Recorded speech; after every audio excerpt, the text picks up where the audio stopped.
오늘도 주님의 보좌 앞으로 나오신 성도님들에게 하나님의 은혜와 평강이 함께 하시기를 축원드립니다. 고린도전서 우리 함께 말씀 보고 있는데요. 고린도 교회는 바울이 2차 전도 여행 때 세운 교회입니다.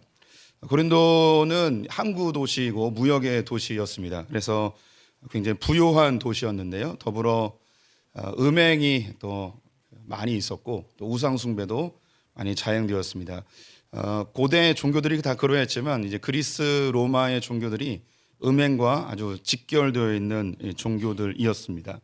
그래서 이런 그 부유하면서 음행이 자행되어지고 우상이 많았던 이런 도시에 교회가 세워지는 것이 결코 쉽지 아니하였는데요. 하나님께서는 특별한 은혜와 기적으로 이 고린도 교회에 하나님의 이 교회가 잘 뿌리 내려질 수 있도록 하나님께서 부흥을 이제 허락해 주셨습니다. 그런데 안타깝게도 이 교회 안에 많은 분열이 다툼이 생기게 되었는데요. 바울파, 아볼로파, 게바파, 또 그리스도파 이렇게 분열되어서 서로 다툼이 일어나게 되었습니다. 그런데 이런 다툼을 일으켰던 장본인들이 뭐 신앙이 없거나 혹은 그들이 뭐 예수를 잘 모르는 자들이 아니고 오히려 교회에서 흔히 믿음 좋은 사람들, 신앙이 좋은 사람들이 교회에서 다투고 분열하고 있었던 것입니다. 이것은 고린도 교회뿐만 아니라 지금도 교회 안에서 또 2000년 기독교 역사 속에서 교회 안에 분열되고 싸우고 다투고 했던 그 주역들이 신앙 없는 자들이 아니고 신앙이 소위 좋다고 하는 사람들이 그 다툼의 그 중심부에 있는 걸 우리가 잘 알고 있죠. 이런 다툼이 있는 고린도 교회, 이것은 또 고린도 교회에 특정된 게 아니라 역사 속에 있는 그 모든 교회들 안에 그런 다툼과 분열과 갈등과 이런 것들이 있는 교회에 바울이 편지를 보내고 있는 거죠. 이런 분열과 다툼을 어떻게 해결할 것인가, 교회 안에 끊임없이 나타나게 되는 이런 분열의 현상들을 어떻게 해결할 것인가, 이것을 이야기하고 있습니다. 그 답은 무엇이냐면 바로 이제 십자가입니다. 십자가는 내가 죽고 예수 그리스도가 살아나시는 현장입니다. 내가 생각했던 것, 내가 원했던 것, 내가 꿈꿨던 것들을 다 내려놓고 주님이 원하시는 것, 주님이 갈망하시는 것, 주님의 기준대로 살아가는 것이 바로 이 십자가입니다. 십자가의 복음이 있어야만 교회가 분열되지 않고 교회가 하나로 움직여질 수 있다는 것이죠. 교회 안에 이제 세 부류의 사람들이 있음을 바울이 얘기하는데요. 첫 번째는 육에 속한 사람입니다. 이 사람들은 뭐 교회 안에 들어와 있기도 하고 교회 밖에 있기도 합니다. 뭐 어떻게 해서 교회로 들어왔는지 그 이유는 뭐 알 수 없지만 뭐 가정의 평화를 위해서 혹은 부모님 따라서 혹은 배우자를 따라서 이렇게 교회에 들어온 사람들이 있겠죠. 또 교회 안에는 신령한 사람들이 있습니다. 성령에 충만한 사람들입니다. 성경은 이런 사람들 모든 것을 판단하지만 그 누구에게도 판단받지 아니한다고 합니다. 그래서 이 판단은 해석이라는 단어로 사용하면 좋다고 말씀드렸죠. 그래서 성령으로 충만한 사람들은 내게 주어진 모든 삶의 환경들을 해석할 수 있습니다. 성령 충만의 가장 중요한 역할은 해석력이라고 제가 자주 말씀드리죠. 성도님들 꼭 기억해 주십시오. 성령 충만은 어떤 은사적인 형태로 드러나는 것이 아니고 성령 충만은 해석력입니다. 하나님의 관점으로 내 삶에 일어나는 모든 것들을 해석할 수 있는 능력이 바로 성령 충만함입니다. 하나님의 관점으로 볼 수 있는, 인간적 관점이 아니고 인간적 사고가 아니고 하나님의 가치관으로 하나님의 시각으로 볼 수 있는 것이 이것이 성령의 충만함이죠. 그런데 이 성령에 충만한 사람은 그 누구에게도 판단받지 않습니다. 즉, 그 누구도 해석할 수 없는 사람이 되는 것이죠. 히브리서의 언어로 바꾼다면 세상이 감당하지 못하는 사람이 되는 것입니다. 왜 저렇게 사는지, 왜 저렇게 미련하게 사는지, 왜 저런 행동을 하는지, 왜 저런 선택을 하는지, 왜 저렇게 손해보면서 사는지 세상 사람들은 도저히 해석할 수 없는 사람들, 성령으로 충만하여서 세상에서는 이해하지 못하지만 하나님의 기준으로 하나님의 관점으로 살아가는 사람들, 바로 성령에 충만한 사람들입니다. 세 번째로 육신에 속한 그리스도인입니다. 이 육신에 속한 그리스도인들은 교회 열심히 다녀요. 그리고 신앙적인 모습도 보여지고요. 또 교회를 오랫동안 다녔기 때문에 어느 정도의 직분도 있습니다. 교회 내에서 많은 사람들에게 칭찬을 받기도 하죠. 그런데 이 사람들은 육신에 속한 그리스도인들이라 이야기합니다. 바로 이 사람들 때문에 교회가 분열하고 교회가 다투고 교회가 깨어지는 일이 발생하게 되는 것입니다. 이 육신에 속한 그리스도인들은 헛된 수고를 하고 있어요. 열심히 하는데 하나님과 아무 관계없는 신앙생활을 하고 있는 것이죠.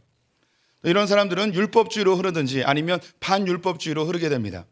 내가 신앙생활을 열심히 함으로 이것을 하나님 앞에 나의 의로 가지고 가서 하나님이 나에게 무엇인가 주실 것이라는, 주님 나에게 무엇인가 보답해 주실 것이라는 그런 생각으로 가는 거죠. 하나님과 거래하는 거예요. 반대로 반율법주의로 흐르기도 합니다. 주님이 나를 다 구원해 주셨기 때문에, 나의 모든 죄가 해결되었기 때문에 내가 아무렇게나 살아도 된다고 생각을 하는 거죠. 교회를 다니고 있지만 성경적인 기준이 자기에게 전혀 작동하지 않는 반율법적인 사람들이 또 교회 안에 있습니다. 이런 사람들이 바로 이제 육신에 속한 그리스도인들인데, 이 육신에 속한 그리스도인들을 성령에 충만한 신령한 그리스도인들로 바꾸는 것이 이제 교회의 사명이고 목회자의 사명이라 할 수 있겠습니다. 이 육신에 속한 그리스도인들의 신앙의 궁극적 방향은 부유해지는 거예요. 즉 배가 부르는 거예요. 편안하게 잘 먹고 잘 사는 게 신앙생활의 궁극적인 목적이 됩니다.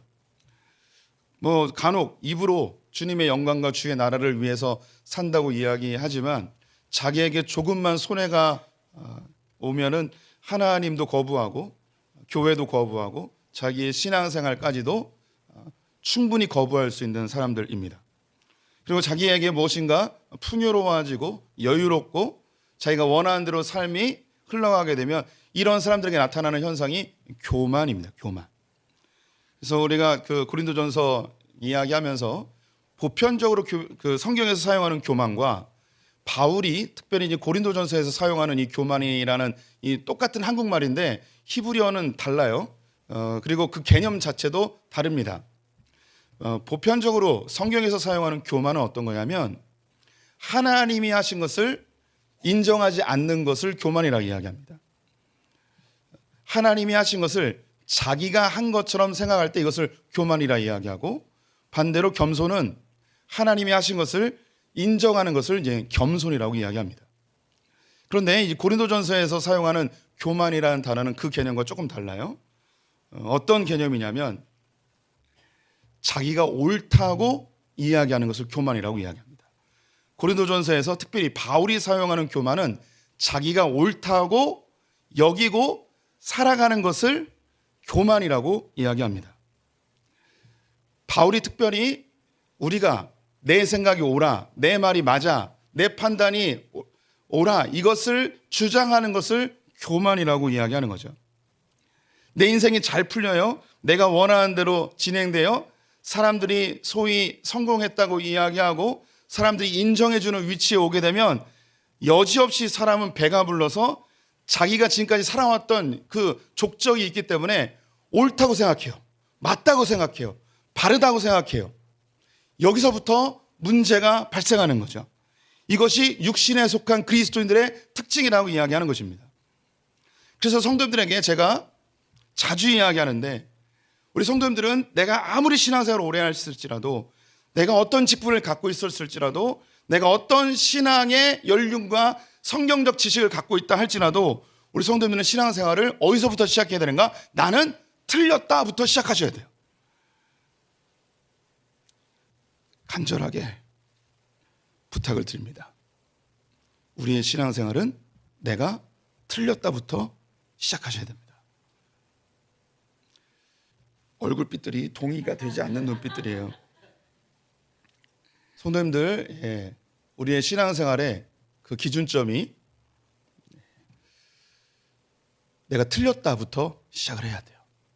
내가 옳지 않다. 내 인생이 사람들에게 좀 괜찮은 인생처럼 보이게 되면 신앙생활을 오래 하다 보면 내가 맞다, 옳다로 생각하게 됩니다. 이것이 교만이에요. 사사기에 나와 있는 제일 반복되어지는 구절이 왕이 없으므로 자기의 소견에 옳은 대로 행하였다고 이야기합니다. 하나님은 이스라엘 백성들이 가나안 땅에 들어갈 때 왕이 없는 나라를 세우셨어요. 하나님이 친히 왕 되신 것이죠.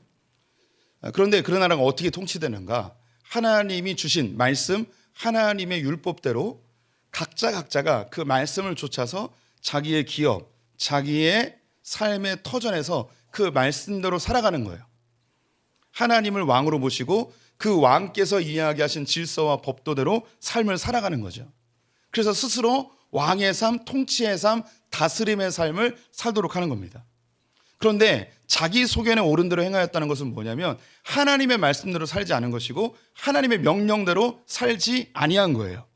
그래서 자기의 옳은 대로 사는 거죠. 자기가 맞다고 생각하는 거예요. 자기 판단이 맞다고 살아가다 보니 우리 성도들이 사사기를 대부분 아실 거예요. 그들의 마지막 모습은 처참함입니다. 스스로 우상을 만들고요, 동족끼리 서로 죽이고요, 자기의 첩이 불량배들에 의해서 능욕을 당하여서 죽게 되자 그 몸을 12토막 내서 이스라엘 각 지파에게 보내버렸습니다. 아니, 이런 끔찍한 일이 어디 있습니까? 그런데 이스라엘 가운데 그런 일이 자행되었습니다. 하나님을 믿는 사람들이라고 하였는데 주님의 율법을 따라 말씀대로 산다고 하는 사람들인데, 그것도 그 12토막을 냈던 그 장본인이 누구냐면 레위인이 그런 일을 했어요. 오늘날로 이야기하면 목사죠. 목사가 자기 첩이 능욕을 당해서 죽었다고 해서 12토막 내서 사방팔방에 다 보내버린 거죠. 있을 수 없는 일이죠. 그런데 그런 일이 벌어졌어요. 그 이유가 뭐냐면 성경은 명확하게 기록하고 있어요. 왕이 없으므로 자기 소견에 옳은 대로 행하였다는 겁니다. 내가 판단한 게 맞다는 거예요. 내가 결정한 게 맞다는 거죠. 내 소견이 맞다고 이야기하면서 그대로 살아가는 거죠. 그 결과 그 나라는, 그 공동체는 처참하게 되어집니다. 우리는 왕 같은 제사장으로 부름받았습니다. 우리 성도들 한 분 한 분이 자기의 삶을 통치하고 다스리는 삶을 살아야 됩니다. 그런데 성경은 뭐라 이야기하는가? 내 소견대로, 내 뜻대로, 내 마음대로 사는 것이 아니고 하나님의 말씀대로, 하나님의 기준대로, 하나님의 뜻대로 살아가는 게 왕 같은 제사장이라고 이야기합니다. 그때 참된 평화가 있고요, 그때 참된 풍성함이 있습니다. 이 세상은 극도의 개인주의로 흘러가면서 모든 사람들이 자기의 소견에 옳은 대로 살아가고 있습니다. 그 결과 세상은 점점 복잡해지고 점점 이상한 세상이 되어가고 있어요. 공통적인 가치관이 없어졌고요, 공통적인 추구하는 방향성도 사라져버렸어요. 이 세상이 자신을 위해 살라 이야기하고 자기가 하고 싶은 거 하며 살라 이야기하고 자기를 찾는 것이 가장 자유로운 삶이라고 이야기를 하면서 공통의 규칙이 사라져버리고 있습니다. 점점 세상은 더 괴팍해지고 희한해지고 흉폭해지고 괴상한 나라가 되어가고 있습니다. 우리 성도들 모두가 다 인정하실 것입니다. 그래서 이 고린도전서에서 이야기하는 것이 이 세상이 어차피 이 세상 그렇게 혼란스럽게 지나가게 될 거예요.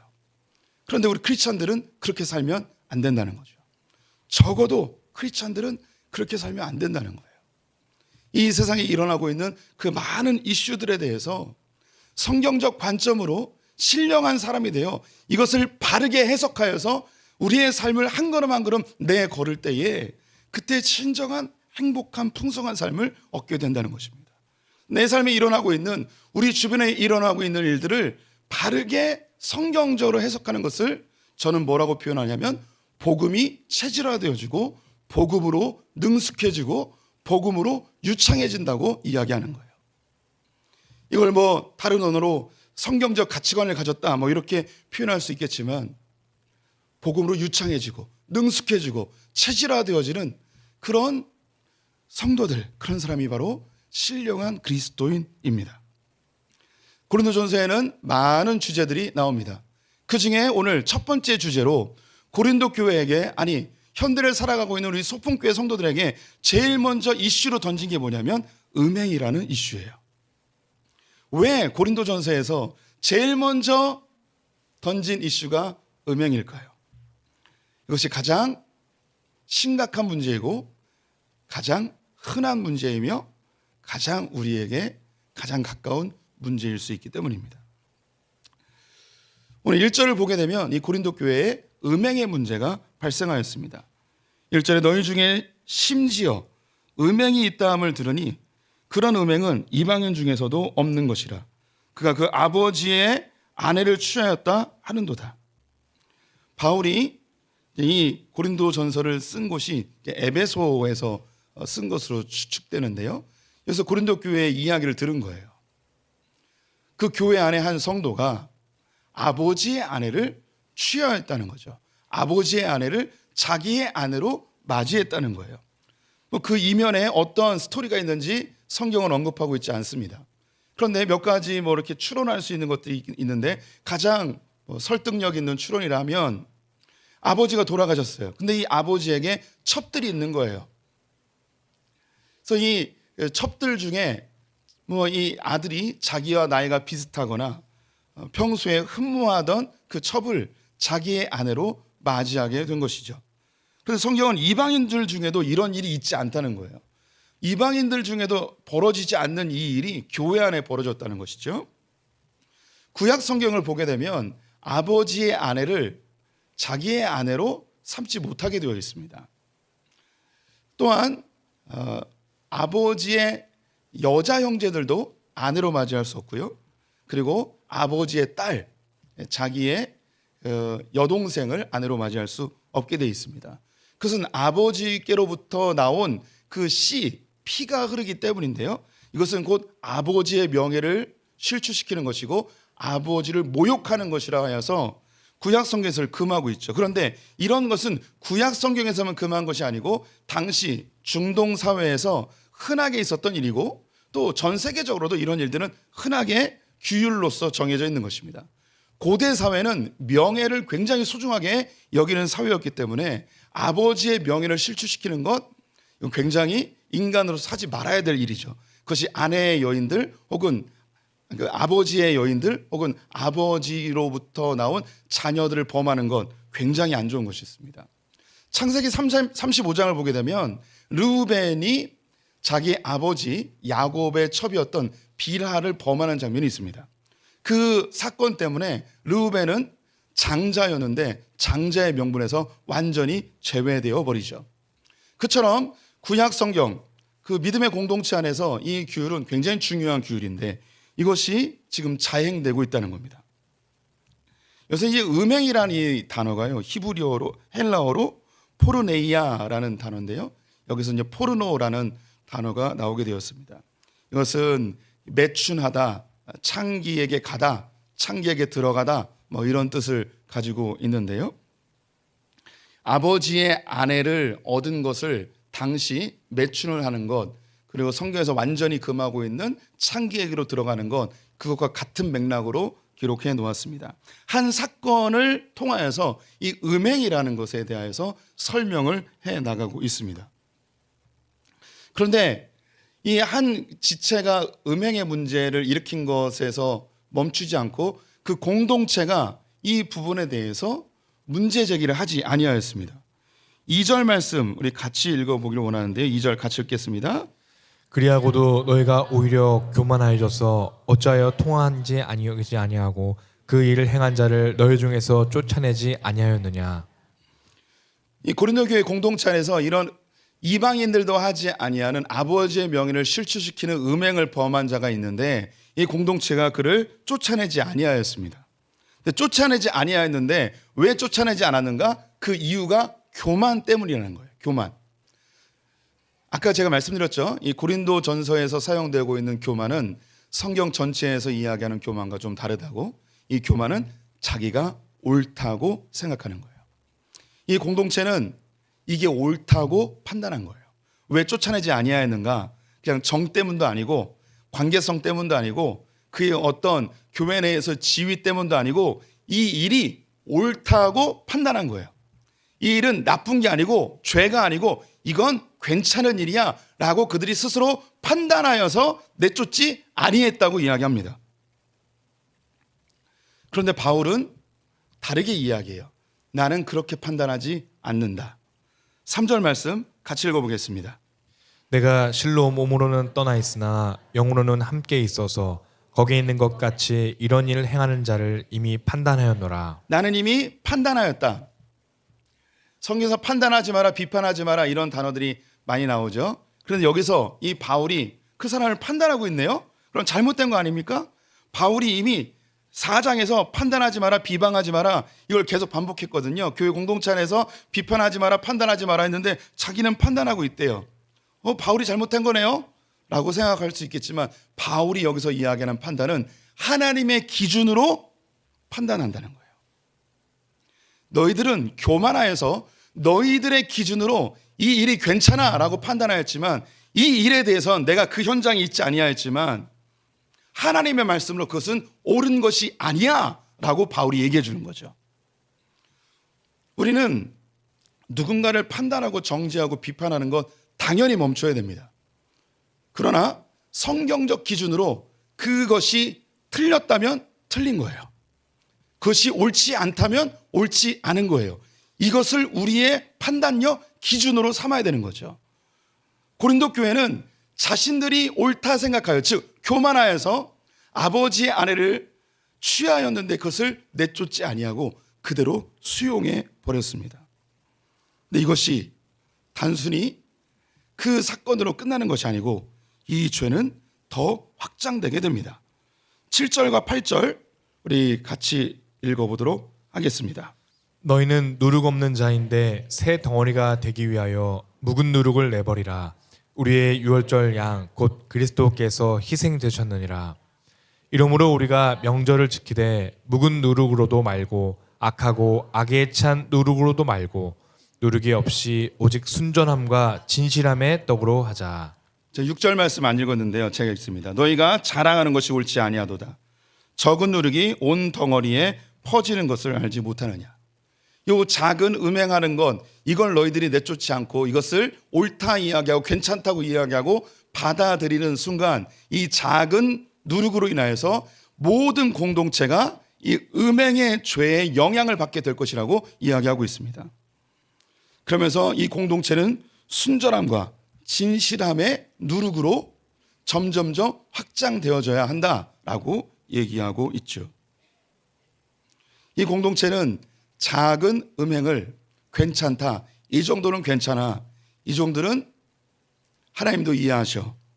라고 생각하는 그것에 의하여서 점점점 이 공동체가 악한 누룩에 의하여서 썩어져 가고 죽어져 갈 것을 이야기하고 있습니다. 이 공동체를 살리기 위해서 그러면 어떻게 해야 될 것인가? 바울이 두 가지를 권면하고 있는데요.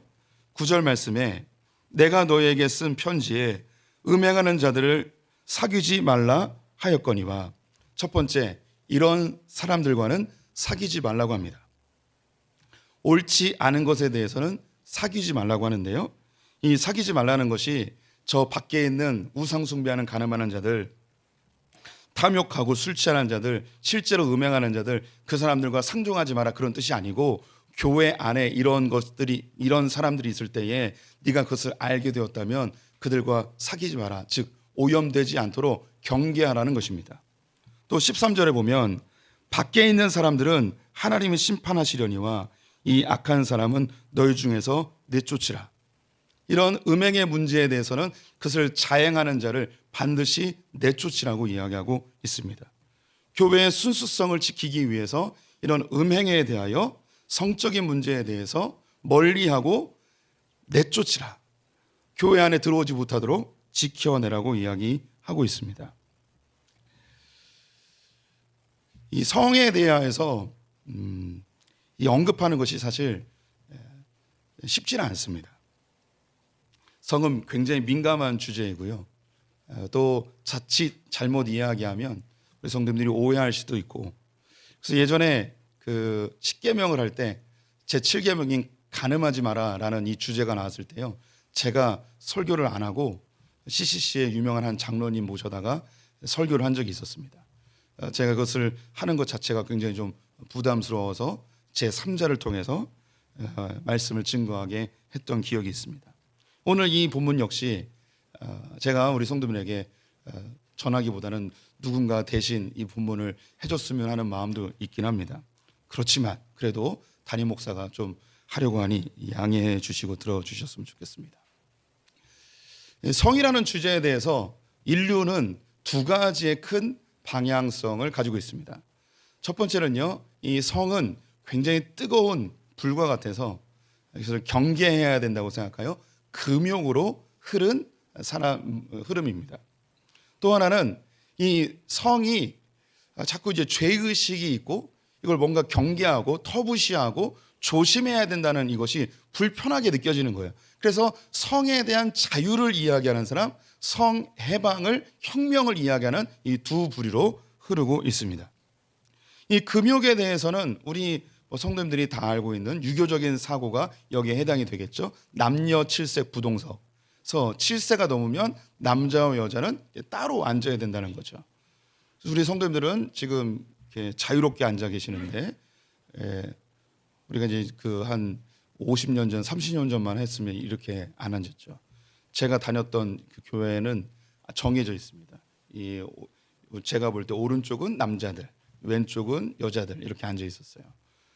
우리 성도님들 중에도 교회 오랫동안 다니신 분들은 그렇게 자리가 구분되어 있는 교회를 다니신 분들 계실 겁니다. 부부일지라도 옆에 안 앉고 따로따로 앉는 그런 문화가 있었습니다. 제가 그런 교회 다녔죠. 우리 인천에서 제일 먼저 세워진 이제 내립교회가 있는데 내립교회가 그 옛날 교회를 복원해 놨어요. 혹시 기회가 있으시면 가보시면 좋을 것 같은데 이 교회는 십자가 형태로 되어 있습니다. 그래서 가운데에 강대상이 있고요. 그리고 양옆으로 십자가니까요. 이렇게 되어 있겠죠. 그래서 한쪽은 자매들, 한쪽은 형제들이 앉게 되어 있습니다. 그래서 조선 말기 때 세워진 교회들은 대부분 남녀 7세 부동석을 이야기하여서 이렇게 나뉘어서 앉았죠. 왜 그랬을까요? 우리 성도님 한번 생각해 보세요. 왜 공자 선생님은 남녀 7세 부동석을 얘기했을까요? 왜 그랬을까요? 여자를 싫어하셨을까요, 그분이? 제가 그 유교에 대해서 종종 말씀드렸는데 유교가 나왔던 시대가 춘추 전국 시대거든요. 이 춘추 전국 시대는 인간들이 거의 짐승처럼 살아가던 시대였습니다. 그래서 인간이 좀 인간답게 살려면 어떻게 될 것인가 여기에 대해 고민을 했던 우리 공자 선생님이 인간의 도리에 대해서 쓰기 시작했습니다. 그게 이제 유교입니다. 논어가 그런 것이고요. 그래서 이 남녀 7세 부동석이 왜 나왔는가? 그 배경은 아주 간단합니다. 남자와 여자가 짐승처럼 살았기 때문입니다. 너무 성적으로 문란하고 너무나 엉망진창으로 살아가니 그 사회가 제대로 작동이 안 되는 거예요. 그래서 이 성적인 것에 대해서는 결혼한 이후에만 이 성적인 것을 해방시켜주고 그 전에는 남녀 7세 부동석으로 완전히, 그리고 결혼을 해도 엉망진창이니까 그 결혼한 이후에도 남녀 7세 다른 그 집안에 있는 아낙네들과는 눈도 못 마주치게 해버리는 거예요. 이게 그냥 나온 게 아니에요. 인간이 풀어놓으면 다 그렇게 살아가는 거죠. 성경에 성적인 이야기가 참 많이 나옵니다. 표정들이 낯설어 보이는 표정들이세요. 성경을 주로 이제 사복음서 중심으로 읽으신 분들은 모르시겠지만 특히 이제 레위기나 신명기 이런 데 보면 성적인 부분에 대해서 굉장히 많이 언급하고 있습니다. 왜 성경은 성적인 이야기를 이렇게 많이 할까요? 같은 맥락이에요. 고대 사회에서 이 성적인 문란함과 성적인 타락이 엄청나게 심했기 때문에 성경은 이 부분을 다룰 수밖에 없는 거죠. 그러면 지금은 어떨까요? 이런 금욕적인 성에 대한 관점은 이제 이 시대에는 거의 찾아보기 어려운 것 같습니다. 지금은 성해방, 성자유, 심지어 성혁명의 시대를 살아가고 있습니다. 여기서 이제 성은 자기의 그 남성성, 여성성까지 뒤바꾸면서 살아가는, 그래서 성을 자기가 선택할 수 있는 시대를 추구하고 있죠. 그래서 자기가 생각할 때 나는 신체적으로 남자지만 내 머리로는 여자라고 생각하면 자기가 여자가 되는 거죠. 그럼 내가 여자예요. 몸은 남자인데. 그러면 나는 여자라고 생각하기 때문에 다른 남자랑 사귈 수 있는 거죠. 왜? 내 머리는 여자이니까. 이게 동성애가 되는 거예요. 이런 시대를 우리가 살아가고 있습니다. 이렇게 세상은요, 지금 우리가 이런 성적으로 문란한 시대를 살아가고 있어서 이게 어떻게 세상이 이럴 수 있을까라고 생각이 들겠지만, 고대로부터 지금까지 계속 이게 왔다 갔다 하는 거예요. 그 세상이 지금 이렇게 성적으로 엄청나게 문란해지면 한 100년, 200년쯤 되면 엉망진창이 돼서 그때 무슨 얘기가 나오냐면 금욕하자라는 얘기가 나올 거예요. 사람들이 다 성병에 걸려서 막 죽어나가면 금욕하자라는 얘기가 돌아갈 거예요. 유럽에서 그 매독이 막 횡행할 때는 사람들이 다 금욕하려고 그랬어요. 수도원에 막 가고요. 또 에이즈가 창궐하니까 또 사람들이 경각심을 가졌는데, 요즘은 학교에서도 에이즈는 고칠 그 죽지 않는 병, 약만 먹으면 치료할 수 있는 병, 이렇게 가르치니까 또 에이즈에 대해서 너무 경각심이 없어지고 이런 것도 있긴 합니다. 그러면 성경은 뭐라 이야기하는가? 성경이 이야기하는 것으로 우리가 성적인 관념을 바르게 세워야겠죠. 세 가지만 이야기하면, 첫 번째, 성은 하나님이 주신 귀한 선물입니다. 그래서 성을 금욕적으로 생각해서는 안 되는 거죠. 두 번째, 하나님은 이 성을 부부의 관계 안에서 충만한 기쁨을 누리도록 우리에게 허락해 주신 선물이에요. 그래서 부부 관계를 벗어난 성은 아무리 예쁘게 포장해도 아름답지 않습니다. 하나님은 이 울타리 안에서 충만히 누리도록 하고 있죠. 성경에 보면 전쟁이 일어났어도 결혼한 지 1년이 안 넘으면 전쟁에 안 내보냈어요. 왜냐하면 그 부부의 즐거움을 누리도록 하는 거죠. 또 각방 쓰지 못하도록 하고 있고요. 남편들에게는 아내를 기쁘게 해주라는 그런 명령을 성경에서 기록해 주고 있습니다.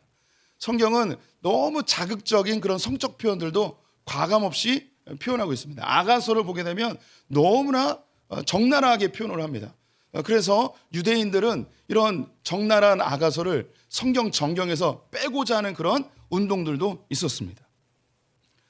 하지만 성경이 이것을 아름답게 표현하죠. 부부관계 안에서 아름다운 성의 즐거움 충만히 우리에게 누리도록 하고 있습니다.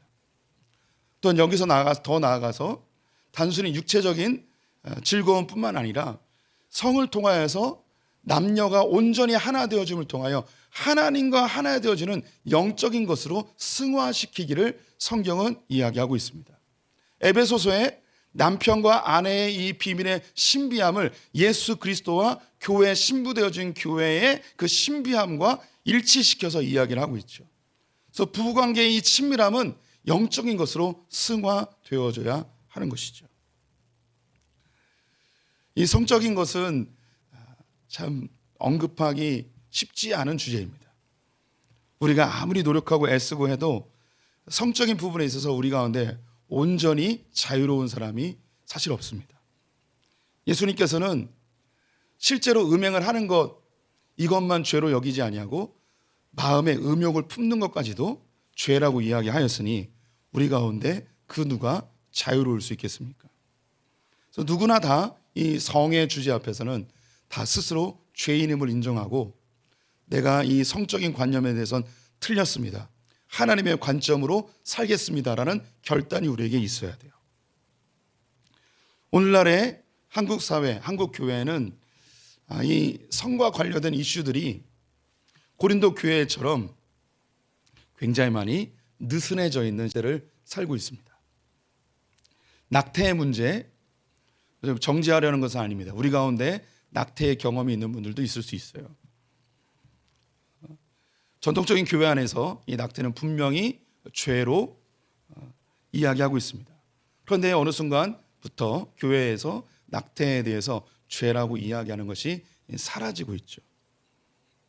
심지어 이제 우리나라도 법이 바뀌어서 낙태를 법적으로 죄가 아니게 만들어 버렸습니다.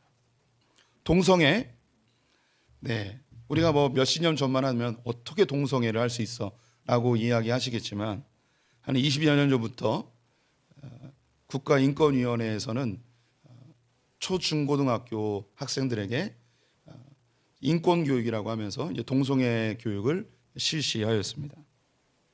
그래서 지금 고등학교 애들은, 중고등학교 애들은 60% 정도가 동성애가 사랑의 한 부분이라고 인정을 하고요. 심지어 초등학교 애들은 45% 이상이 동성애를 괜찮은 것으로 생각을 하고 있습니다.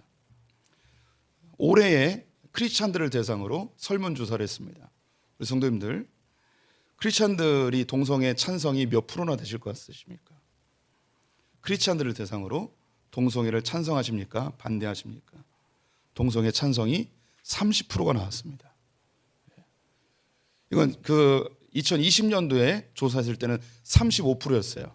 그런데 5%가 더 줄어든 거죠. 이거는 교회가 열심히 홍보한 효과가 있는 것 같습니다. 크리스찬들마저도 동성애에 대해서 죄라고 생각하지 않아요. 근데 성경은 분명히 동성애는 죄라고 이야기하고 있습니다. 시간이 더 지나면 이 부분도 점점 느슨해질 수 있을 것입니다. 이미 미국은 동성애 결혼을 인정하는 교단들이 많이 있고 동성애자인 목회자들을 인정하는 교단들도 많이 있습니다. 혼전 순결, 예전에는 이 부분에 대해서 양보 없이 분명히 죄라고 이야기하였지만 지금 이것은 우리에게 너무나 느슨해져 있는 부분입니다. 혼전 동거, 어떻게 동거할 수 있느냐? 옛날에는 믿지 않는 사람들도 결혼하기 전에 같이 사는 것에 대해서 굉장히 터부시하고 죄악시했던 문화가 있었지만 지금은 동거한 다음에 결혼하는 것이 오히려 더 좋다는 그런 사회적 분위기로 바뀌어가고 있고 교회 안에서도 그것을 인정하는 그런 그것을 죄악시하지 않는 그런 흐름들이 우리가 부인할 수 없습니다. 자유에 대해서 또 이혼과 재혼에 대해서 우리는 점점 더 느슨해져 있는 시대를 살아가고 있습니다. 사탄은 죄를 죄로 인정하지 않게 합니다. 복음은 죄를 죄라고 인정합니다. 고린도 교회는 교만하여져서 죄를 죄로 인정하지 않고 죄로 인정하지 않으니까 받아들이는 거예요. 죄로 인정하면 이것을 멀리하게 되는데 죄로 인정해버리면 수용해버리는 거죠. 이걸 교만이라 이야기하는 거예요. 이건 맞다는 거예요. 괜찮다는 거예요. 그래서 그것을 받아들이는 거죠. 그런데 바울이 이야기하는 거예요. 나는 그렇게 생각하지 않는다. 하나님의 말씀은 그것을 분명히 죄라고 판단하고 계신다. 하나님의 말씀으로 우리가 기준을 삼아야 된다고 이야기하고 있는 것입니다. 제가 영상을 하나 준비했습니다. 이것은 우리 성도님들이 집에 가셔서 풀 영상으로 좀 보셨으면 좋겠는데 마지막 경고라는 이 기독교 영상이에요. 한국 사회에서 이 동성애 문제와 차별금지 문제가 얼마나 심각한지를 조금 알려주는 그런 다큐멘터리인데 2부작으로 되어 있습니다. 그중에 짤막하게 5분만 제가 편집해서 보여드리도록 하겠습니다. 함께 보겠습니다. 우리 아이들은 과연 어떤 교육을 받고 있는 걸까요? 자녀들이 받고 있는 성교육에 대해 알고 계십니까? 현재 초중고교에서는 학교 보건법과 교육 지침에 따라 연 15시간씩 성교육을 의무화하고 있습니다. 학교에선 항상 성관계가 언제든지 해도 되는 거라는 듯이 하고요. 결혼하기 전에 하는 성관계는 그것도 사랑이다라고요. 성에 대한 자유, 하고 싶은 거 해라, 그런 거 차별하지 말고 그렇게 알려줬어요. 교과서에서 배웠다는 거예요. 뭘 배웠냐? 그러니까 뭐 제3의 성도 배웠고, 콘돔 쓰는 방법, 성관계 하는 방법, 협의하에 괜찮다는 거예요. 자녀의 교과서를 보신 적이 있나요? 올바른 지침서가 되어야 할 교과서. 2009년부터 현재까지 사용 중인 교과서를 들여다봤습니다.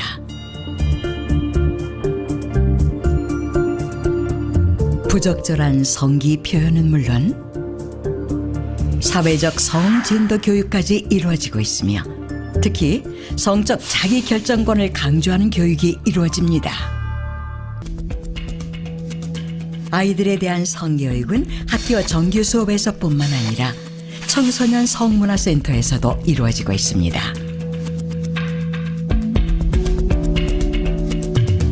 지자체의 지원을 받아 운영 중인 전국의 57개의 청소년 성문화센터. 학생들이 센터를 방문해 교육을 받거나 강사들이 학교로 와서 교육을 시킵니다. 청소년 성문화센터에서는 어떤 성교육이 진행되고 있는 것일까요? 취재팀은 중학교 3학년을 대상으로 하는 수업 현장 녹취를 입수했습니다.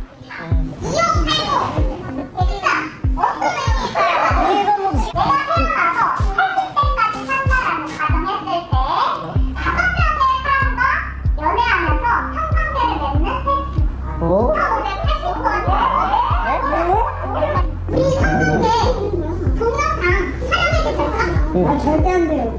안 돼요? 촬영을 해도 괜찮아요. 왜냐하면 동의가 있었을 경우에. 자, 술 필요할까요? 아니요. 자, 근데 약간의 긴장을 풀어주기 위해서 조금 먹는 거 선생님 오케이. 수상 윤활 때 사용한 우리 수상 윤활 때는 뭔가요? 러브제이라고 하세요. 러브제이는 뭐예요? 여성의 지렉 혹은 남성의 정액과 비슷한 클리니컬한 제형인데 우리 성관 대신 우리 마찰을 조금 줄여주기 위해서 사용을 하는 거예요. 근데 얘는 서로 두 개씩 나눠드릴게요. 그래서 한번 해서 2시간 동안 이루어진 수업.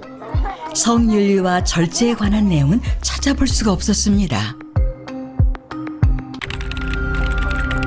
2013년 국가인권위원회는 마포경찰서에서 성인 여경을 상대로 한 콘돔 수업이 인권 침해라고 판단했습니다.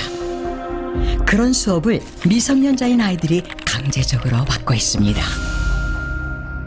조기 성애라고 그러죠. Too early, too much information입니다. 나에 맞지 않는 그런 정보를 제공하는 것이죠.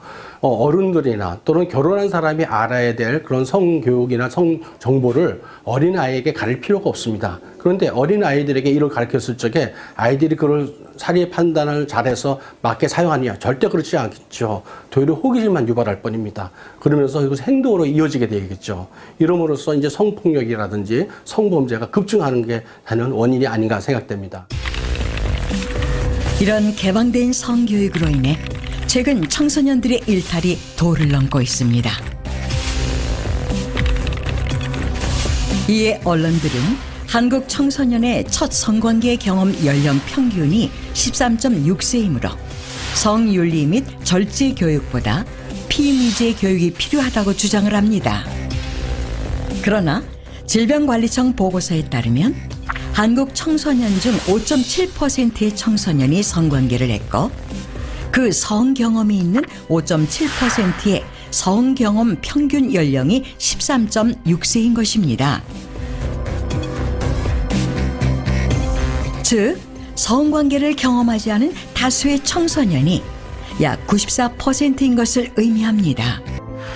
우리 아이들은 과연 어떤 교육을 받고 있는 걸까요? 네, 세상이 죄를 죄로 여기지 않고 사람들에게 죄의 경계심을 없애버리고 있습니다. 그런 세상에 살다 보니 이런 문화적 흐름이 이제 교회 안에도 들어오게 되는 것이죠. 오늘 고린도 교회에 보낸 편지에서 바울은 복음적인 기준의 첫 번째로 이 성 이슈를 언급하고 있습니다. 민감한 주제이고 중요한 주제이고 우리 인생에서 벗어날 수 없고 우리가 힘쓰고 애쓴다고 해서 자유로워질 수 있는 부분도 아닙니다. 그럼 우리는 어떻게 해야 되는가? 포기해야 되는가? 그게 아니죠. 우리는 명확한 기준을 가지고 쓰러질 수도 있습니다. 넘어질 수도 있고요. 우리 죄를 범할 수도 있고 내 힘으로 도저히 헤어날 수 없을 것 같은 그런 낭망의 순간도 올 수 있습니다. 하지만 우리는 다시 표대가 있잖아요. 죄는 죄로 인정하고 예수 그리스도의 이름으로 다시 일어나서 그 길을 걸으면 됩니다. 여기서 그럼 우리는 그래도 좋은 기준을 가지고 지금까지 살아왔지만 우리의 자녀들에게는 어떻게 해야 될 것인가? 성적인 이슈, 성적인 문제를 예방하기 위해서 우리 성도님들이 성교육을 시켜야 된다는 생각을 가질 수도 있습니다. 제가 그렇게 안 생겼지만 기독교 교육이 전공입니다. 믿지 않는 눈빛 들으신데 기독교 교육이 전공이에요. 제 입장에서 이거는 뭐 다른 의견을 가질 수도 있는데 제 입장에서는 저는 성교육이 필요 없다고 확신하는 사람입니다. 성교육은 여기 이제 영상에서도 있었지만 지금 시중에 있는 모든 하나도 제외 없이 모든 성교육 교재는 아이들에게 올바른 성 기준을 제시하기보다는 성적 호기심을 자극시켜 더 안 좋은 쪽으로 흐르게 할 가능성이 매우 높습니다. 그러면 우리는 성교육을 어떻게 시켜야 되는가? 성경을 읽으면 됩니다. 제가 이미 말씀드렸습니다. 성경에는 성적 기준을 명확하게 언급하고 있는 구절들이 굉장히 많이 있습니다. 그래서 아이들에게 재미난 그런 성경만 읽는 게 아니고 꾸준히 차근차근 모든 성경을 읽어 나가면 성경적 가치관이 아이들에게 심겨져서 그것이 바로 올바른 성적 교육이라고 저는 생각을 합니다. 우리 성도님들이 교회 안에 하나님이 원하시는 기준으로 하나씩 세워져 가고 바른 길을 갈 수 있도록 내가 생각하고 판단하고 옳다고 여긴 것을 틀렸다고 확정을 하고 성경이 뭐라고 이야기하는지 그것을 쫓아가는 성도들 되셨으면 좋겠습니다.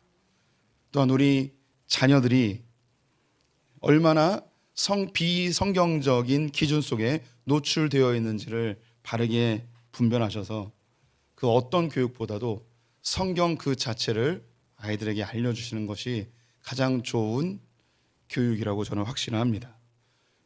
오늘 설교 주제는 매우 무거웠습니다. 이렇게 무겁게 하려고 한 게 아니었는데 죄송합니다. 얼굴 표정들이 다 무거우셨습니다. 이렇게 다 쭉 내려앉으셨어요. 그러면 기도해야죠. 하나님이 도와주셔야죠. 하나님은 승리하십니다. 말씀은 승리합니다. 꽃은 마르고 풀은 시들지만 주의 말씀은 영원하십니다. 그래서 우리 교회가, 한국 교회가, 또 우리의 다음 세대가 말씀에 바로 서고, 그 누구를 먼저 이야기하기 전에 우리 성도님들 나 개인부터 하나님의 말씀으로 바로 서기를 간절히 소망합니다.